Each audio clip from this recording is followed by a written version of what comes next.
The freight train is out of control. Get on the phone. Tell them we got a runaway train. 7551 to West Colton. Its brakes can't hold it as it rockets down a mountain. Mayday, mayday! We're doing 90 miles an hour. 9-0. Now thousands of tons of steel and freight are heading straight for a small town.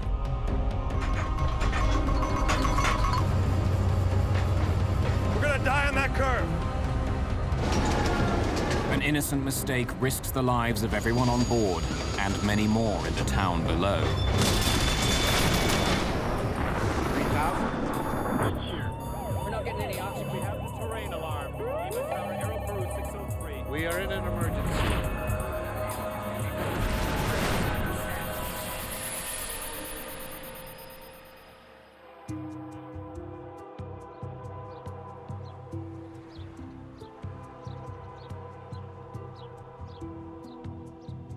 San Bernardino, California, a quiet suburban town at the foot of the San Gabriel Mountains.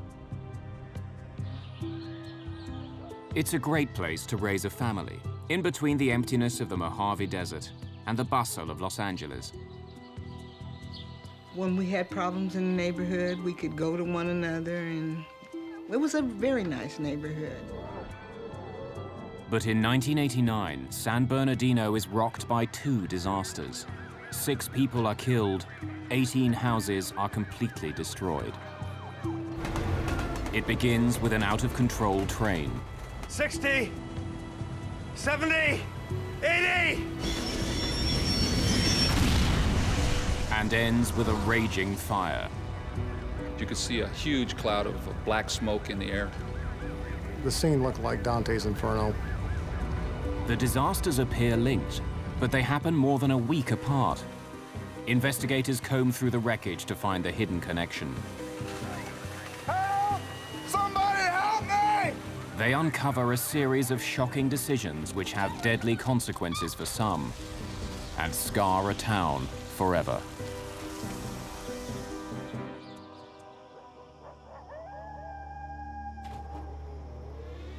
Early morning, May the 12th, 1989. On a railroad siding in the desert, a freight train waits to head up over California's San Gabriel Mountains. Frank Holland is the chief engineer for Southern Pacific Freight Train number 7551 East. Well, my job as an engineer is to get on the train, operate the locomotives, obey the rules, speeds, slow down at restrictions, and get the train from point A to point B. His work on this trip actually began the night before at the Mojave Rail Yard. Some of Southern Pacific's freight trains are put together here, picking up crews and engines to take them across the country. Holland is here to collect the paperwork he'll need for the journey. Hey, Frank. Holland was promoted to chief engineer 3 years before. Okay, clearance form, train orders, train list, and tonnage profile. His paperwork tells him he's hauling 69 freight cars, each one weighing 54,431 kilos. Holland also learns that the cars are all filled with the same thing, trona. It's a non-toxic chemical used in fertilizer. So you start making your calculations on what kind of horsepower you're going to have to take that train down that hill. And that will tell you at what speed you can go. Thanks. Have a good one. Altogether, Holland's paperwork tells him he's hauling more than 3.5 million kilos of cargo, more than 10 jumbo jets. The cargo's final destination is South America. Today, Holland's only taking it as far as the West Colton terminal near Los Angeles. To do that, he'll have to haul the cargo up the San Gabriel Mountains and through the Cajon Pass. Then he'll carefully slow his huge train as it winds down the mountain. Okay, guys, we're going down to West Colton. We got 69 cars filled with trona. Everett Crown is the conductor of 7551. He'll sit up in the front engine to assist Holland. Alan Reese is the brakeman this morning. He'll ride 2 engines back. Between them, the 3 men have almost 50 years of experience working the trains with Southern Pacific.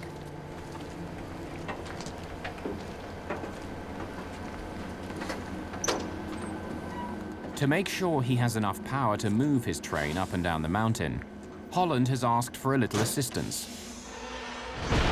Southern Pacific dispatchers sent him 2 helper engines. Lawrence Hill is the engineer at the back. Robert Waterbury is his brakeman. While they've run this route before, it's not where they normally work. They don't know the weight of the cargo they're helping to haul, and they don't ask. 7551 East now has 4 engines up front and 2 behind. With the last 2 in place, the train is all set to go. Helper calling head end. Head end. Coupled and ready to go. Roger that.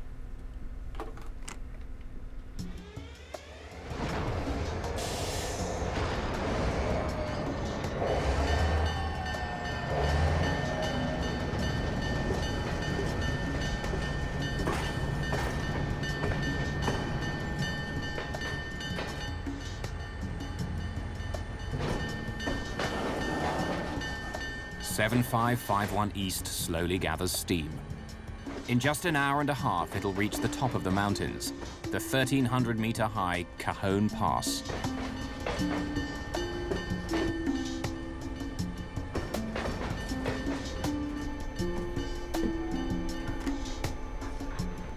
Helper to head end.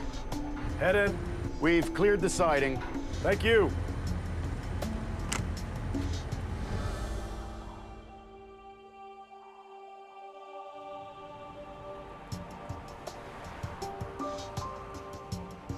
On the other side of the mountains, the town of San Bernardino is slowly coming to life.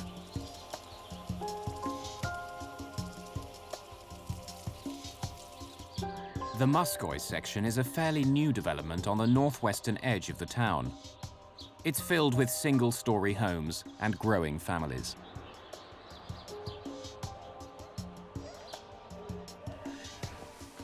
Christopher Shaw is waking up at 2326 Duffy Street. It's his mother's house, but after a fight with his girlfriend, he'd spent the night. Across the street, Ruth Green has succeeded in getting 3 children out of bed and off to school. Her only daughter, Lavon, is staying home. It's just my daughter and I, and we're just making ready for what we considered a normal morning. We had had our breakfast and was straightening up in the kitchen. One of the only things people don't like about this part of San Bernardino is the train tracks. Trains race by on top of a 6-meter-high levee. Some of the houses on Duffy Street back right up to the tracks.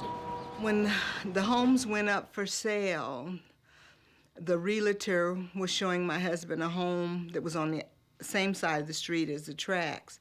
The tracks would have been behind our home, and he said no, he didn't want that. Just after 7 a.m., 7551 East reaches the highest point of its trip, the Cajon Pass. It's all downhill from here.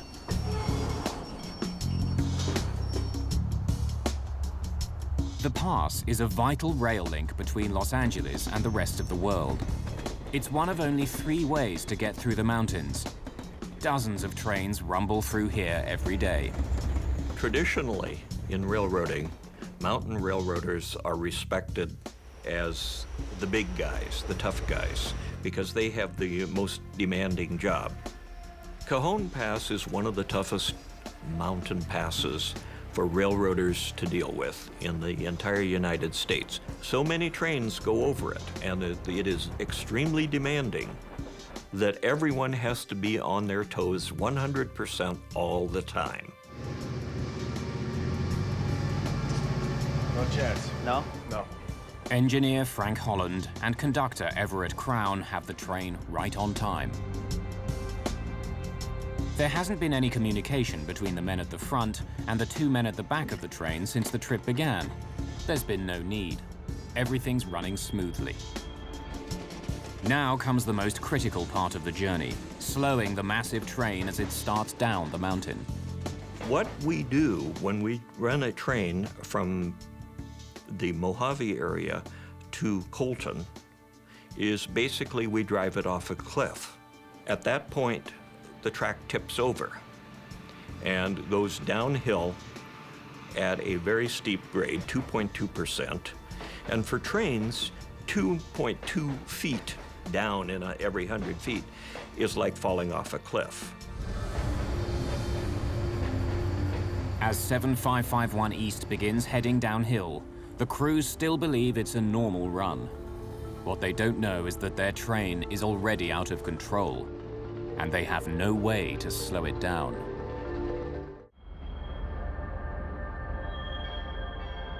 May the 12th, 1989. Just after 7 in the morning, Southern Pacific Freight Train 7551 East begins the long, slow descent from the top of the San Gabriel Mountains. The massive train is hauling 69 cars full of freight. At the bottom of the hill, the sleepy town of San Bernardino, California. As the tracks start dipping downhill, engineer Frank Holland first applies his dynamic brakes. They slow each of the 6 engines, reducing the speed of the entire train. He's only allowed to go 48 kilometers an hour through the pass. He checks in with Lawrence Hill, the engineer in the helper engine at the back of the train, to make sure he can maintain his speed. Call in the helper. This is the helper. You got all your dynamics? Yeah, I'm in full. Roger that.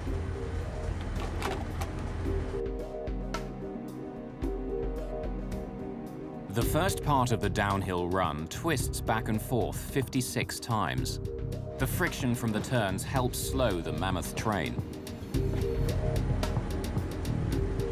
Even with the turns, Holland starts applying his air brakes. They put pressure on the wheels of each freight car. The train is now traveling at 40 kilometers an hour. That's exactly where Holland wants it to stay.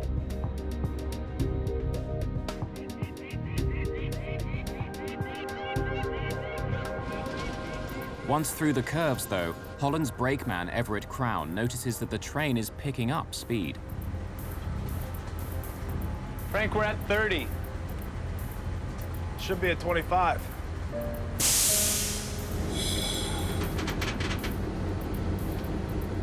The train actually was maintaining its speed. It might have been picking up just a little bit, but we still had a long way to go.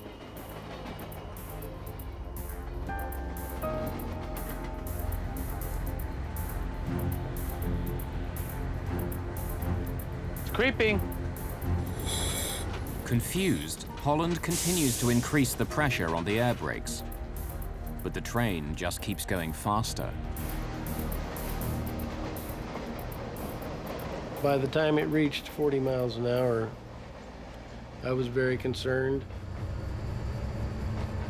The train was speeding.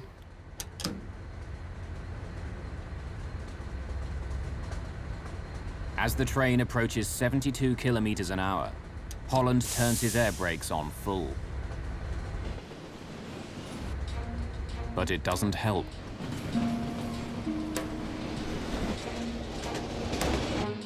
At the bottom of the hill, the track bends around the town of San Bernardino. Frank Holland knows he's not supposed to go more than 64 kilometers an hour around the corner.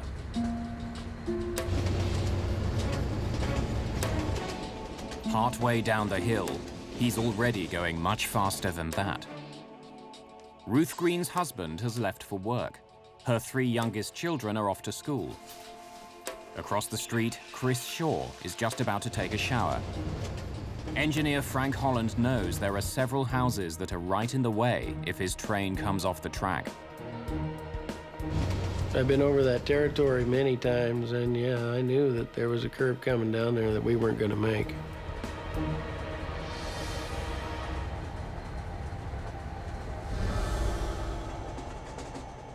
At the back of the train, engineer Lawrence Hill also knows they're in trouble.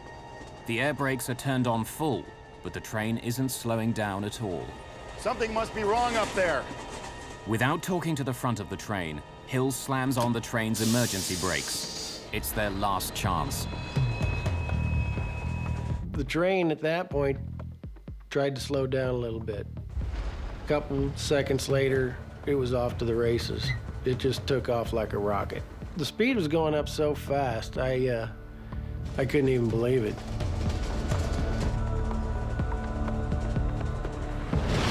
The emergency brakes haven't worked. Smoke begins pouring out from underneath the train, and it just keeps going faster. 60, 70, 80. It stopped at 90 because that's as far as the speedometer would go. But Holland knows 7551 East is still picking up speed. I'm thinking, my God, I'm fired. Actually, that's what I thought. I'm just looking at everything that I've done. I'm trying to go back and see where I had made a mistake, what had happened. 7551 to West Colton. 7551 to West Colton. We're trying to get a hold of the train dispatcher, and he won't answer. The train is out of control, and they can't tell anyone about it. At that point, we're just kind of out there by ourselves. Try that phone again. 7551 to West Colton. West Colton, go ahead. We have a slight problem. At the back of the train, engineer Lawrence Hill listens to the radio call. I don't know if we can get this train stopped. He breaks in, desperate to tell the dispatcher how dangerous the situation is. Mayday, mayday. We're doing 90 miles an hour. 90. Out of control. Won't be able to stop till we hit Colton. But there's nothing the dispatcher can do. The train is traveling at more than 160 kilometers an hour. The houses of San Bernardino are just seconds away.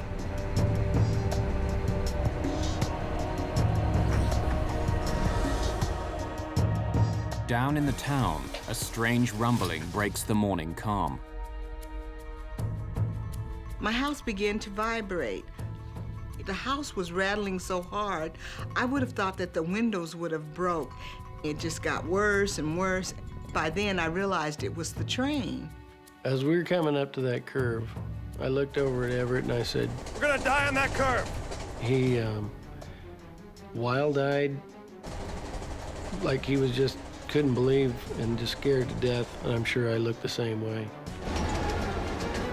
All I knew is that I just put my feet up there and I said, hang on, here we go. And never expected to survive.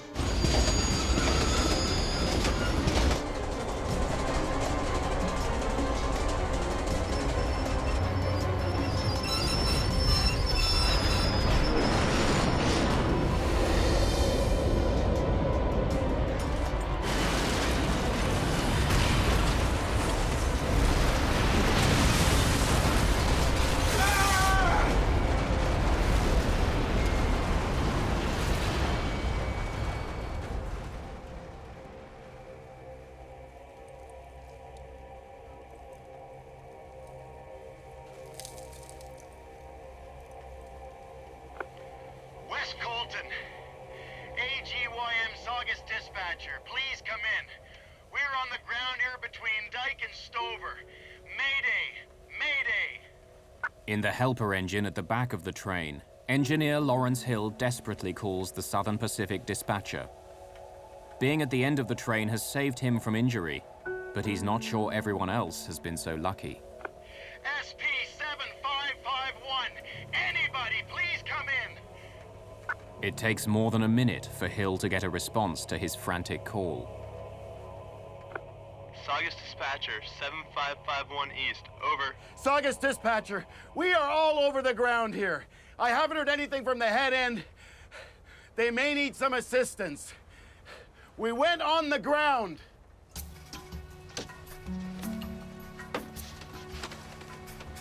Incredibly, engineer Frank Holland survives the wreck. The man in charge of the train crawls away from his ruined engine, the first of the cars to derail. Everett, where's Everett? We gotta get him. He's still inside. Let's get you down first. He's helped out of the train by eyewitnesses to the disaster. When they pulled me off of the locomotive and set me down, it was just, I just couldn't believe it. The cars were just mangled, the locomotives were destroyed. It was just, you know, unbelievable devastation.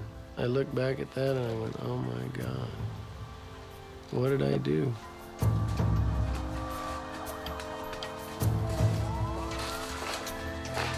Frank Holland has broken several ribs. One of his lungs is punctured.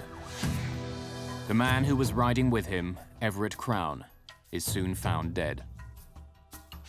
As is Alan Reese, the brakeman who was riding in the third engine.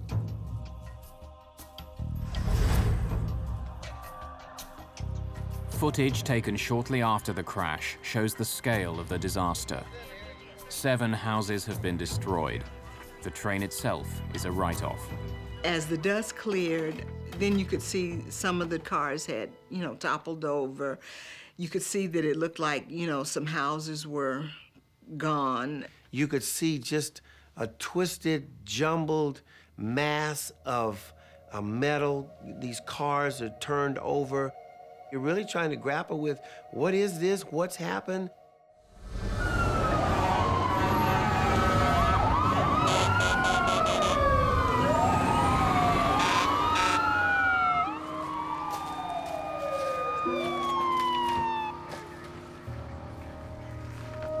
Alan Simpson is a battalion chief with the San Bernardino Fire Department. The house that we focused on, with the information that the mother gave us about one individual, was totally obliterated. You wouldn't have recognized it as a house. It looked like a jumble of somebody gone through it with a bulldozer. They were hollering that there's somebody still in there. We later learned that that was where Chris Shaw lived.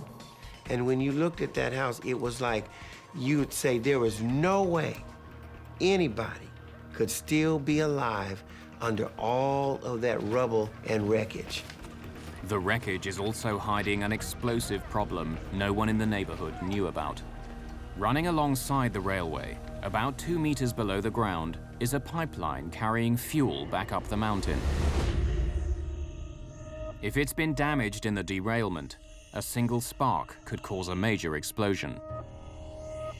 Prior to this incident, we were not aware that this pipeline existed and ran directly behind our homes. The thought's always in the back of your mind if you have something like that. This is major, 14-inch pipe full of pressurized fuel.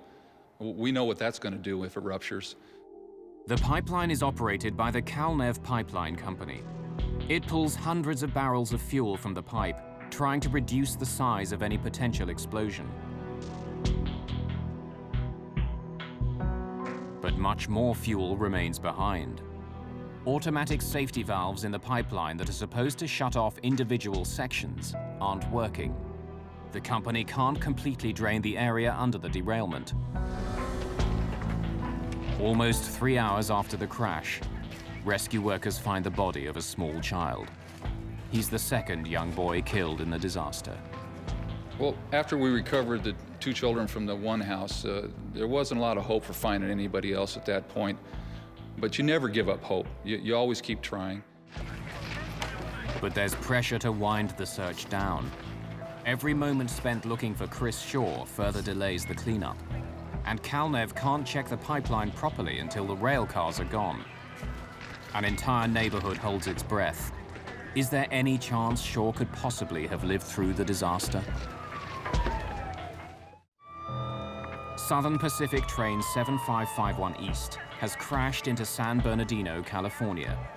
4 people are dead, and an entire neighborhood has been evacuated. A gas pipeline under the wreck hasn't been checked yet. Chris Shaw was in one of the houses destroyed when the train derailed. 12 hours later, he's still missing. George Avery, a firefighter for less than a year, takes his shift at the crash site.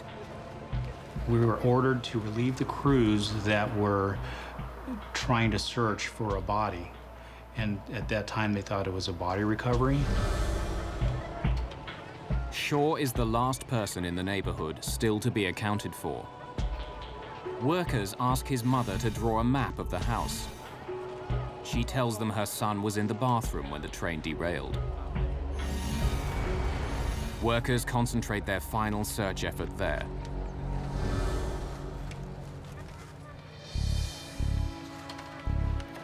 There's pieces of the house itself sticking out of this big potash mound. So you have studs and rafters and roof covering. So they gave me a specific area, so I started removing the product. And as I did so for, it seemed like an eternity, but it was probably an hour, hour and a half, this void occurred and started to reveal itself in front of me. As Avery reaches into the opening, he feels something snag his jacket. So then I immediately pulled it out, thinking it was caught on a nail or whatever. As I pulled it out and looked inside, I saw this hand waving in front. I found him! I found him! Help! Somebody help me!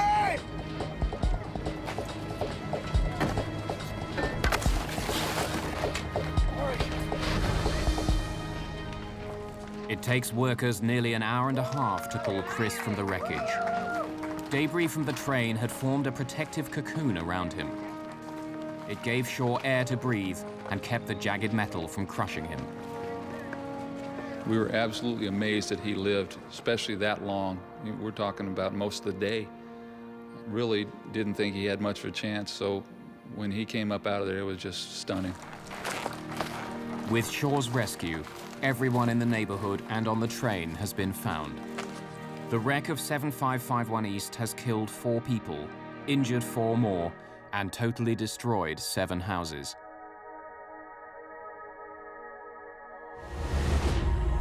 Even with Shaw's rescue, San Bernardino's troubles aren't over yet.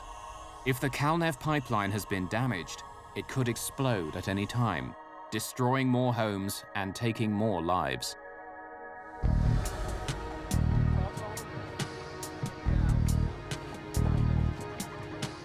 With that threat hanging over the neighborhood, the search for the cause of the derailment begins.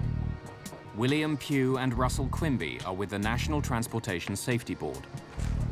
By the time the team got there, it was fairly late and it was dark, and the scene looked like Dante's Inferno. A lot of wreckage, a lot of parts still, particularly the brake parts, wheels, red hot still after 12 hours. Wheels had gotten so hot they'd literally expanded off the axles. The friction between the wheels, the brakes, and the tracks was so intense that the wheels themselves began to liquefy, turning to molten steel as the train sped down the hill. Investigators know the train's brakes couldn't slow it down, but why?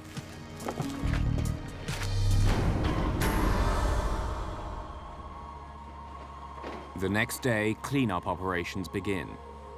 Southern Pacific needs to clear its ruined train from the area. It's the only way investigators can work and Calnev can check its pipeline. Southern Pacific has all of the cars moved 2 days later, but the ground is still covered with 7551 East's cargo, hundreds of tons of trona.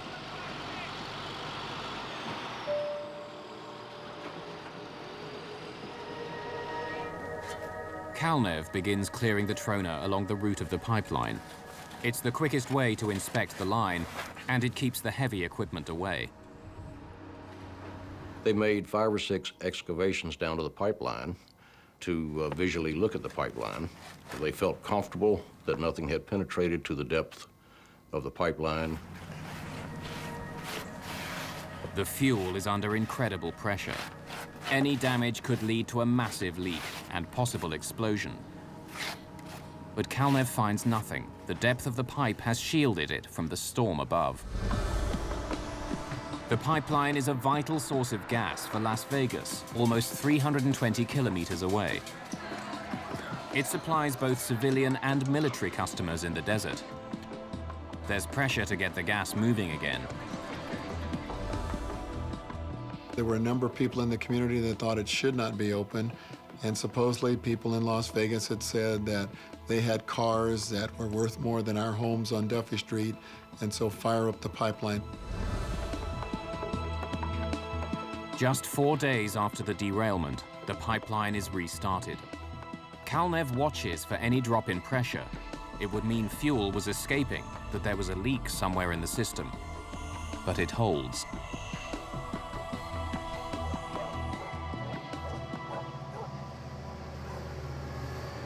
The very same day, Southern Pacific finishes its repairs on the damaged railway. Trains are once again moving past San Bernardino.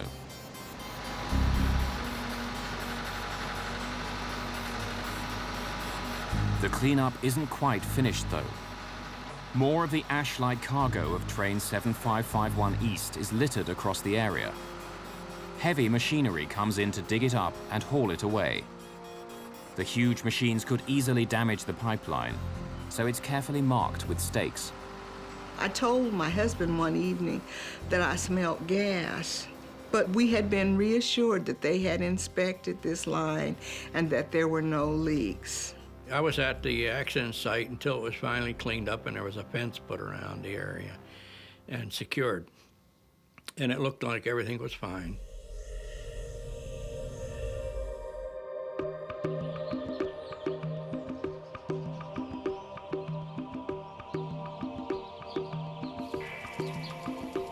Early morning, May the 25th. It's been almost 2 weeks since 7551 East derailed, slamming into San Bernardino. But the cleanup was fast. For more than a week, the trains and the fuel in a pipeline below have been running smoothly.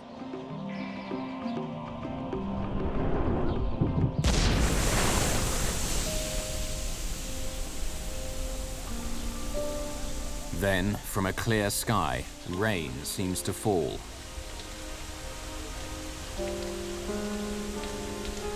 Large sections of the neighborhood are soaked by this peculiar shower.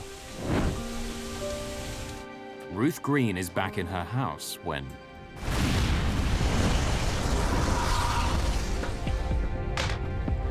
for the second time in a month, she's confronted with a horrifying sight.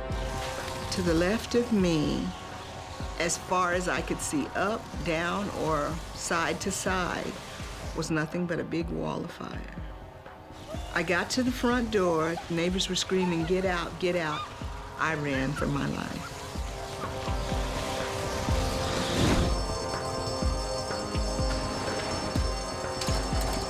Once again, the fire department responds to a major disaster on Duffy Street.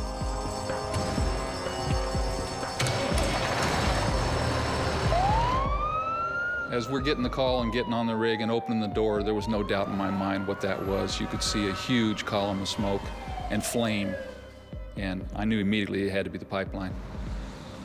A tower of smoke and flame reaches more than 100 meters into the sky. Initially, when we got in there, we were so close that the plastic lenses on the front of the engine melted. Several of the turn signals, part of the red lights, melted. There was an intense noise coming from this pipeline where it had ruptured. It sounded like a jet engine. Deafening is how I would describe it. And we dealt with that all day long. Local firefighters aren't the only ones called back to the scene. I got a call to report to the chairman's office. I went down to the chairman's office, notified that the pipeline blew up, and that I should get my team together again. The area looked more or less like a war zone, where a lot of damage, a lot of fire damage had been done. Houses in the area were incinerated. Once again, Calnev, which runs the pipeline, can't shut its emergency valves. Almost 2 million liters of fuel burn for more than 7 hours. By the time the flames are out, 2 people are dead.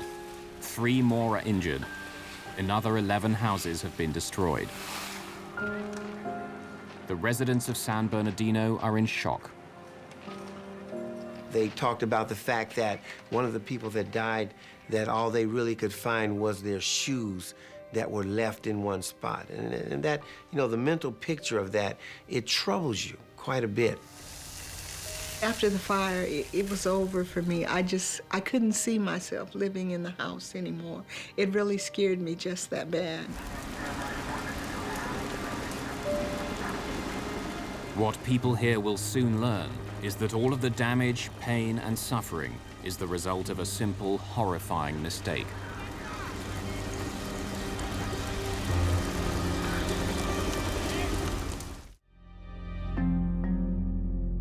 A small neighborhood in San Bernardino, California, has been devastated by 2 disasters.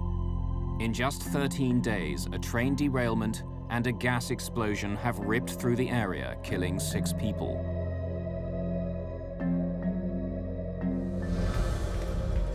Investigators with the National Transportation Safety Board study both accidents.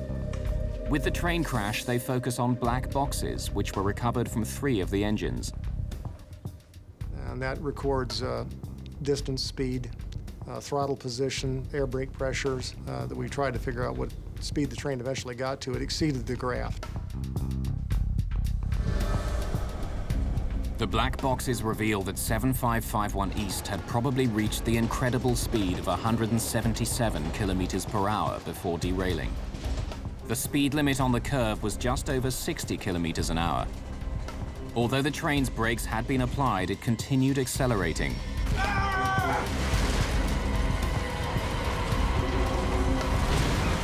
How had the train become so out of control? Almost all accidents are a chain of events that link together to cause the accident. Of course, any one point, if you'd broken that link, you know, the accident wouldn't have occurred. Like other freight trains, 7551 East has 2 different systems to slow it down: dynamic brakes and air brakes. Air brakes push a block against the wheels of each freight car. The greater the pressure applied to the block, the slower the train goes. Investigators learned that the air brakes were working properly as the train started down the hill. As the train sped up, though, engineer Frank Holland maintained pressure on the air brakes. The heat created by the brakes became so intense that they melted. By the time of the crash, they were useless. The team turns its focus to the dynamic brakes. The dynamic brakes harness a magnetic field created by the engine's main generator.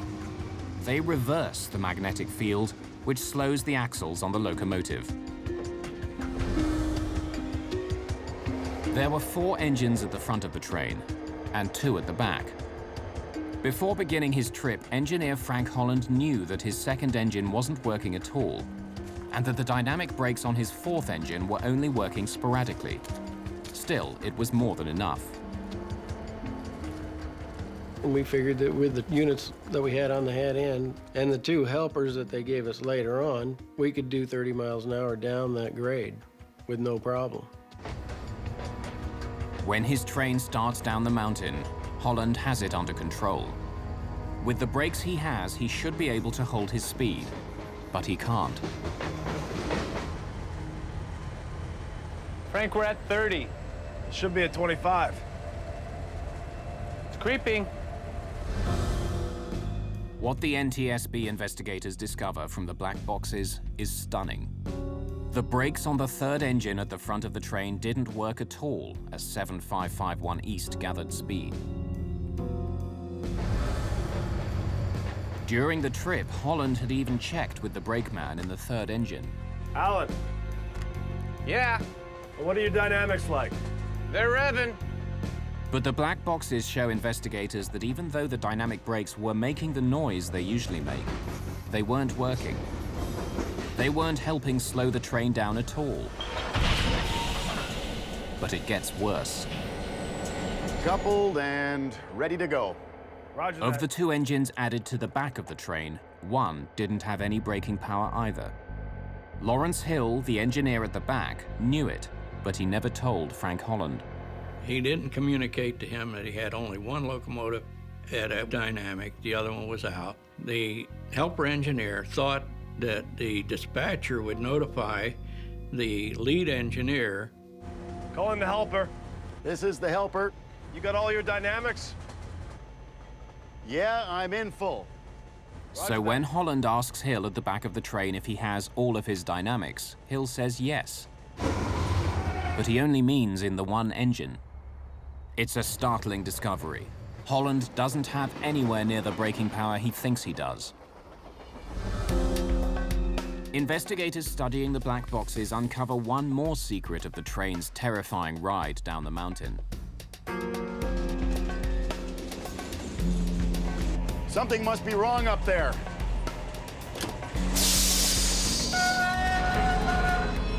When Lawrence Hill pulled the emergency brakes, he actually canceled out the dynamic brakes. It's a safety feature to keep the wheels from locking and the train from sliding down the tracks. In this case, with the air brakes melting, the dynamic brakes were the only thing holding the train back. Putting the emergency brakes on actually sped the train up. When the emergency brakes are applied, what happens is you lose your dynamic braking and you've got a runaway train now. But Pugh is still puzzled. According to all the paperwork, 7551 East was hauling 3.5 million kilos of cargo.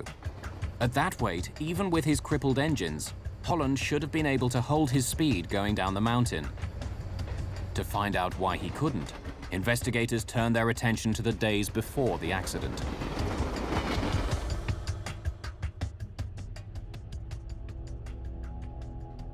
"7551 East was pulling a shipment for Lake Minerals. 5 days before the trip began, the company's superintendent drops off the proper paperwork with Thomas Blair, who works for Southern Pacific.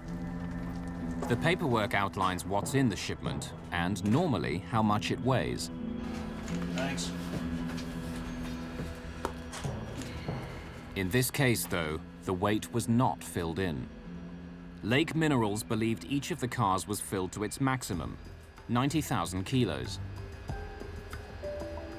Hey! Hey! Since that's what the company expected, Lake Minerals didn't think there was any reason to put the number down. But Blair knows that to fill out the proper computer forms, he'll need to have a weight, or the train won't be able to leave the train yard.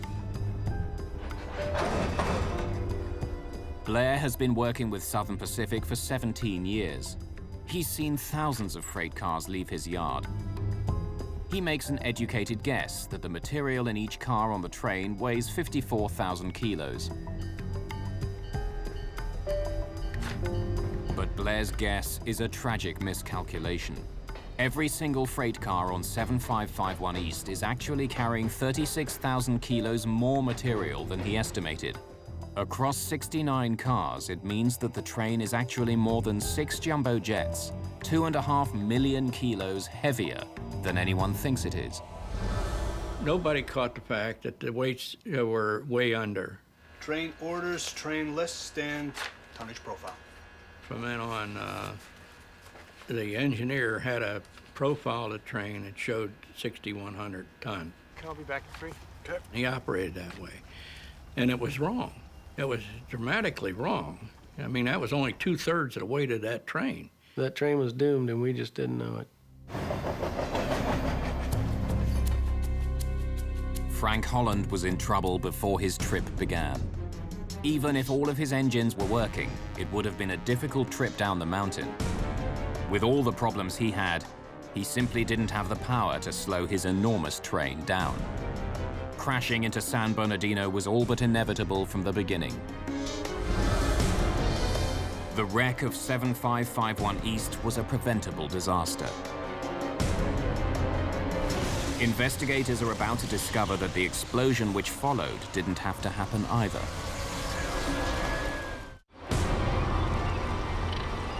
In May of 1989, twin disasters shatter the town of San Bernardino, California. A train derailment and a gas line explosion kill 6 people and destroy more than a dozen houses. Investigators comb through the ashes to learn how the two events are linked.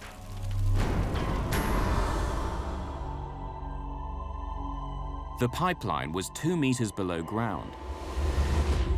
And in the days after the derailment, CalNev examined it closely. They couldn't find a single dent or crack where the train had broken through the earth. The train crash hadn't seemed to weaken the pipeline. And when gas began pumping through the pipe, there was no loss of pressure, no warning sign of a problem.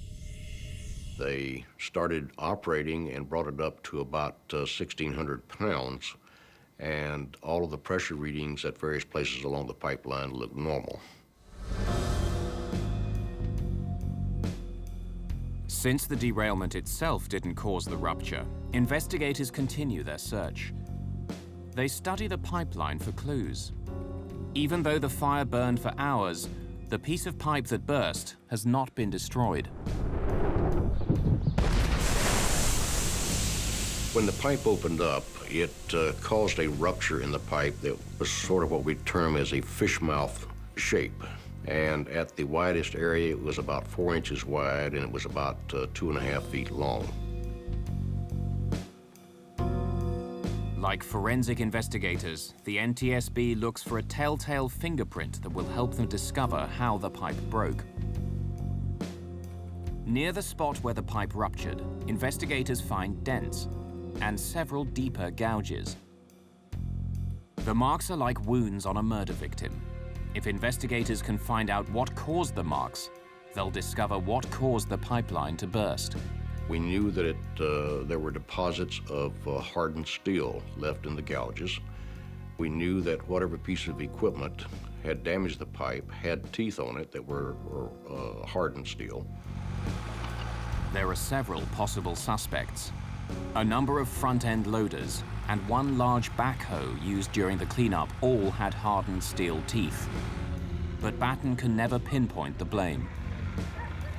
Well, the NTSB determined that the damage to the pipeline was done during one of two phases, either the cleanup of the train wreckage or it was done during the time in which the trona was being cleaned up after the train wreckage had been removed. Two mistakes resulted in a pair of disasters for San Bernardino and the death of 6 people.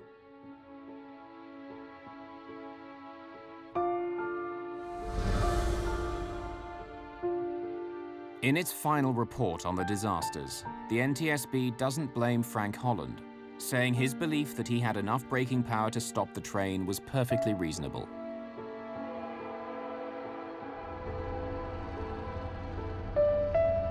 Holland still rides the rails, but he's never made the trip down the San Gabriel Mountains again.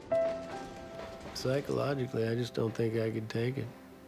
I don't think I could relive that. Every time I went down, I would relive it. And I choose not to do that. It'd just be too painful. Calnev, the company that operated the pipeline, was called to account for not checking it after the cleanup operations were completed. Lawsuits against the company were settled out of court. Calnev, in hindsight, I think would agree that they should have been much more thorough in their inspection. They got comfortable with what they saw, and they made an assessment without adequate information that it was an undamaged pipeline and okay to operate. Thomas Blair, who incorrectly filled in the paperwork, was never charged. But after the disaster, Southern Pacific changed its rules so that every freight car without a specified weight was assumed to be carrying its maximum allowable load. Southern Pacific also settled a number of lawsuits out of court. The company no longer exists. It was bought out years after the disaster.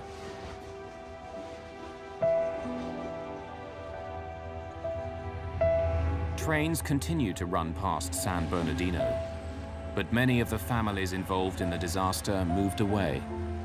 Trains were still coming down out of Cajon Pass. And so a person couldn't help but go in their mind go to where, what if that this thing could happen again? Houses aren't allowed beside the tracks anymore. All that's left is an ugly scar of land. There's no monument here to mourn those who died, or to mark the day when disaster came to Duffy Street.